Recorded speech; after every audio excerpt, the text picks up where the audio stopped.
Hello, it's Ari and welcome to my channel. It's 2023 and I'm here to share some big news. I am pregnant. If you follow me on Instagram, you saw me share this news on Christmas Day. I wanted to wait, but I felt like I was trapped behind the hiding bubble. I felt like I don't know, I wasn't quite able to be myself on that platform, and I was finally in a really good place with my pregnancy, or a better place. And so I felt like it was time to share. This video is going to be all about my pregnancy up and through the first trimester, because it's definitely been hard. So I'm hoping that this video offers you some inspiration, offers you some hope, and offers you some insight into just like how things have been going. And if you're on your own journey, I would love for you to share, or ask any questions at the end of this video. So don't forget to subscribe, as there will be so much content coming around health, fitness, and motherhood, and how all of those things are playing into my life now. So let's rewind to late August 2022. I was in Miami living it up, having the time of my life, and had no idea I was pregnant or had conceived at the time. But then I got back days later, early September 3rd or 4th, I found out I was expecting. So I found out really early. I mean, my pregnancy test lit up and I was like, this seems a little bit weird. Like, it's happening really fast. But I was like, okay, maybe I'm further along than I think I am, or I don't really quite remember when the conception could have happened. Based on what I thought my last known period was, I was 3 weeks and 5 days along. I took so many tests. I took the cheapest of tests to the most expensive of tests, and let me tell you, the cheap ones are where it's at. If you're wondering, like, just go to Dollar Tree, Walmart, get the one that's $1. That's the ones they use in the hospital anyway, and those are the ones that gave me, like, ding, ding, ding. It was no denying that I was pregnant. I had to wait until 6 weeks before I could see my OB. Long story short, we found out we were expecting triplets. 3 babies. I was like, OMG, what am I gonna do? I do not have any children outside of my lovely standard poodle journey. Now I'm going from 0 children to 3 children. My doctor was like, were you on something? Were you taking something? I'm like, no. She was very hesitant to tell me what was happening at first. And I'm looking though, I'm like, I see more than one sac, like what's going on? So yes, triplets. We referred to a specialist. I am 35, I'll be 36 this year, older, pregnant, and now we're talking multiples. So I was referred to a maternal fetal medicine specialist. Went to the specialist 3 weeks later at 9 weeks. On initial ultrasound, we learned that one baby had vanished, which is normal. And I think it's important for me to note that it's important what you put your mind around, like what you feed your mind, because I saw Vanishing Twin Syndrome and then I couldn't stop reading about it. I'm like, oh my God, this is gonna happen to me. And sure enough, it did. Not to say that that wasn't God's plan, because I'm sure that it was. I know now deep in my soul that that was the plan, but it was definitely something I had wrapped my mind around and had already accepted for myself. So when I saw that one of the babies was no longer there, I was like, man, I did this to myself. So I was owning some guilt there. And then, so there's 2 babies now. The ultrasound tech is checking them. She's giving us lots of updates about baby A, very few about baby B. And I asked him, like, what's baby B's heart rate? And she's like, well, it might just be their position. I don't think I can see it yet. The doctor will come in and be able to check it again. Another long story short, baby B no longer had a heartbeat. So we went from walking in thinking we were having 3 babies to losing 2 and now having 1 baby. And this is coming off of the heels of April of 2022 when I suffered a miscarriage. And I plan to do a separate video about the miscarriage, because now, after becoming pregnant again and going through this situation, I think there was very specific something that might have been the contributor to my miscarriage, and I just want to talk about that separately. So it was already very hard to accept another pregnancy after having a loss, which most people, I'm sure, can identify with. There are so many women out here who have suffered a miscarriage after me opening up to share my story with some of my close friends before the world. they were like, yeah, I had a miscarriage too. Me too, me too. And I had no idea. And these are friends that I've had for 10, 15 years, you know, more, and never knew these things about my friends. So now I feel like I'm a failure, right? I feel like I just spent the last 5 years of my life dedicating my life to health and fitness, creating the healthiest body I could create, eating things, not eating things, working out, not skipping a session. You know, now I'm pouring into other women to do the same, and it felt like my body was failing me. Like, it literally felt like I didn't feel worthless, but I definitely felt like, what was it all for? And I felt like my body was just failing me. And I did not think I was going to be pregnant long. So it took me a very long time to even share with my family at first, like, that I was pregnant. So we found out baby B no longer has a heartbeat. I kind of just black out at the doctor. I'm not even listening anymore. Luckily, I had a really close friend there because my boyfriend was out of town for work and couldn't make the appointment. I completely blanked out, and the doctor was going on and on and on, because now we've learned that the baby who didn't make it, their placenta was developing on my cervix. So what was causing placenta previa. And I had grade 1, which is the first grade. So was it super dangerous? But the issue now was that this baby didn't make it, so this placenta is going to break down on top of my cervix.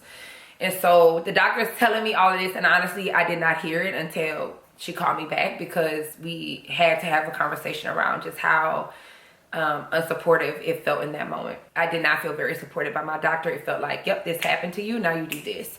And this is not a normal thing for people. I think it's normal for doctors to see miscarriages, vanishing twins, and no heartbeats, but it is not an everyday occurrence for me. So give me some grace. And I didn't have that in the moment, but me and my doctor are like so great now. So great now after going through that. I had to be on a bed rest, a really strict bed rest, because the worry or the concern was that as this placenta broke down, it could cause me to bleed, miscarry, like, my body was confused. It was going to try to miscarry baby B that didn't make it, but then we wanted to preserve and keep baby A healthy. And we didn't want to lose baby A. And because we were at 9 weeks, going on 10 weeks, if that started to happen, if I started to cramp and bleed, baby A could be taken right along with this. So now I'm going through, like, if I do one wrong thing, I want to lose all 3 of my babies. I was not able to work out. So imagine me, like, I work out 6 to 7 days a week. I train clients throughout the week. How do I live my life, stay sane? I tell people all the time that fitness saved my life. So how do I go from this life to this life? So I wasn't able to work out. I have a 70-pound poodle, so I was not able to put him on a leash. Luckily, he is trained off leash. I was able to walk minimally. I could not lift anything over 2 pounds. I couldn't do my grocery shopping. Basically, I was told to just lay down, like, just go home and lay down. And I was also put on 200 milligrams of progesterone to support the baby that we still had developing, and to stop my body from trying to, you know, bleed and cramp out the other baby. So I wasn't able to fly. My friend was planning her big 40th birthday trip. I had to cancel those plans, because if I flew, so after that appointment, when we went back, we saw the placenta was breaking down, and it was causing some internal bleeding, leading to some blood clots. And if I would have flown, then that could have been catastrophic for me and the baby. You know, people are like, when you have a baby, your life changes forever. And I'm like, my baby ain't even here. And it honestly felt like my life, like, I was making so many sacrifices before I felt like that time was supposed to happen for me. And it was really, really hard. And I found myself sinking into a depression. And I think it was hard to be honest with my doctors, with my OB, and with my specialists, because they're always asking questions about your mindset and your mental health. And I struggle with my own mental health issues, and I did not want to be labeled or, you know, anything like that. And I didn't want it to cause me any issues in the future with them not seeing me as a fit mother, or, you know, I just was having a lot of thoughts. After battling mental health for so many years, I have a therapist. I was just worried about how I might be labeled now through the lens of motherhood and trying to care for somebody with my own mental health issues. So I was worried about sharing a lot of that. But luckily, my OB is a Black woman who I feel like really understood me and my lifestyle before. So I opened up a bit, and she you know, was supportive. She was able to help me talk through it and able to lift me up, remind me why we were doing this. It was a really hard time. I slipped into what I would call a mild depression. I've been much more depressed before, so it wasn't as deep, but I definitely was suffering from some depression, like not wanting to do anything, not wanting to get dressed, not wanting to go anywhere. I didn't want to be on my social media accounts, and this is like how I make my money. Is my business promotion runs primarily through social media. My finances were suffering. It was just spiraling. My relationships were suffering. But luckily I have a group of like very strong and wonderful friends who supported me and lifted me through this time.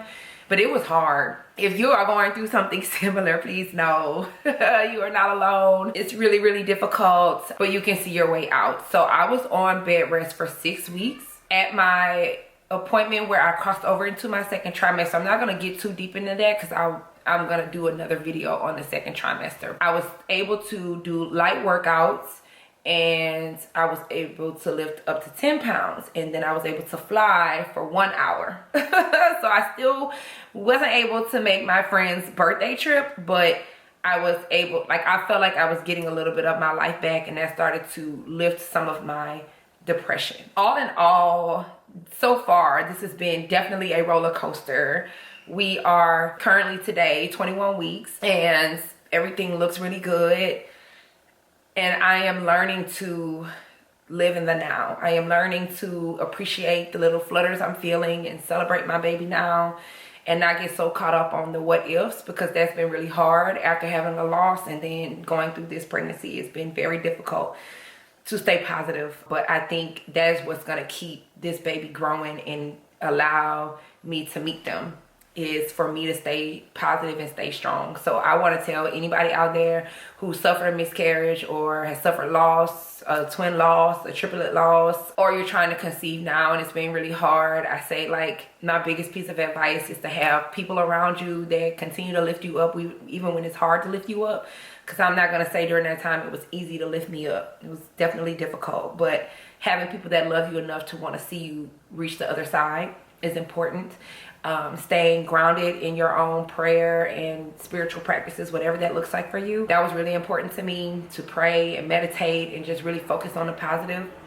And that would be the third thing, focus on today and not get so wrapped up in what could happen that you create those circumstances for you. Because I feel like that's what happened to me in both my miscarriage, which I'll talk about soon, and then in my Vanishing Twin Syndrome. I felt like I had put so much thought and energy into having those things happen to me that they happened to me. I know now that God's plan is the perfect plan always, and that I am supposed to have the one baby that I'm having, and I'm really excited to meet them. And I'm claiming that I'm gonna meet them. I'm claiming the positive and not the negative, and I'm not allowing myself to get caught up on that. If you've been wondering where I've been or what's been happening in my life, if you've been wondering why I waited so long to share about my pregnancy, that's why. But I wanted so desperately to be able to be a person to share insights around health and fitness through this journey of motherhood and pregnancy. I am really excited that my pregnancy has reached a place where it feels safe and it feels okay, and that my mindset and my energy and my depression and all of that has lifted to the point where I can be the person I want to be for my community, the various communities I've built on various platforms. And I'm just really grateful to be back. I'm really grateful to be sharing health and fitness through a different light, still sharing what I plan to do with this page. Will still support anybody, whether you're an expecting mother, already a mom, postpartum mom, a fur baby mom, or not a mom at all. You know, I think health and fitness spans all of these spaces, and we don't have to be put into a box around what is going to support me. Everybody's going to be able to take something still from this page, but I'm excited to do it from this lens. Please drop in the comments other health and fitness mommy related things that you want to see moving forward on the channel. We have a lot of great things planned for this year. I think that was the biggest thing. I'm like, Ariel, you're gonna have to plan to make sure that we show up on YouTube. So that's the story around me finding out about my pregnancy and what has happened so far. Stay tuned for a video on my miscarriage and how and what happened there, and then we'll do trimester updates, and then of course birth and all that fun stuff that we love to share here on YouTube. Thank you so much, my YouTube family, and I will see y'all in the next one. Bye.